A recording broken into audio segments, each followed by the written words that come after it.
దీక్షా దివ్యాస్ అంటున్నారు, ఆయనేమో global summit అంటున్నాడు. ఏం చెప్తారు? ఆయనకు అసలు ఏందో కూడా తెలియదు. ఆయమైనా ఎందుకంటే తెలంగాణ ఉద్యమాలలో లేడు, మనకి ఏ రోజు ఏం చేస్తారో కూడా తెలియదు. అర్థమైందమ్మా? అన్ని తెలిసి ముందు నుంచి ఒక కుటుంబంలో ముందు నుంచి ఇంట్లో ఉన్నోడు అయితేనే మైడు ఎప్పుడో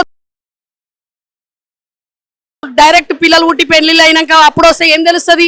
ఏ రోజు ఏం చేస్తున్నాము, ఏ రోజు ఏ పండుగ చేస్తున్నాము, ఏ రోజు సచ్చిన దినము మంచి దినమని.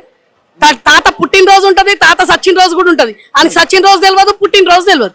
కాబట్టి ఈ రోజు బిల్ పాస్ అయిన రోజు డిసెంబర్ దీక్ష దివస్ తర్వాత 11 రోజుల బాపు కేసీఆర్ చావు నోట్లో తలబెట్టిన తర్వాత ఢిల్లీలో మనకి ఈ రోజు ఆయన పేరేం పేరు ఆయన ఇచ్చిన రోజు ఈ రోజు 9వ తారీఖు విజయోత్సవాలు అంటారు కదా. 2 సంవత్సరాలు కంప్లీట్ చేసుకుని విజయోత్సవాలు చేసుకుంటా ఉంది కాంగ్రెస్.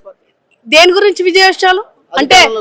అధికారంలో అందరిని బొందల మీద తొక్కుకుంటా హైడ్రా తెచ్చి 10,000 మందిని నిరాశలం చేసి గరీబోల పొట్టగొట్టి ఏదైతే నాగార్జునది వాన్ ఫామ్ హౌస్ గులగొట్టిండో వాన్నే ఎంబడ పెట్టుకుండు. అంటే వాడు ఎంత ఇచ్చిండు నాగార్జున?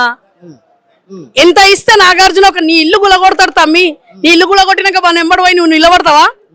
ఖతం చేసేస్తాం మనం తెలంగాణలో. అయితే ఏం చేస్తాం? ఖతం చేసేస్తాం. ఖతం చేయకుండా నాగార్జున పోయి సీఎం పక్కకు నిలబడ్డాడంటే అర్థం చేసుకో ఎన్ని బ్యాగులు ఇచ్చిండు. వాన్ త్రూగా ఎంత మంది ఫిలిం వాళ్ళని అందరిని పిలుచుకొని అంటారు కదా. జూబ్లీ హిల్స్ లో ఒక బై ఎలక్షన్ కు సినిమా స్టార్ వాళ్ళ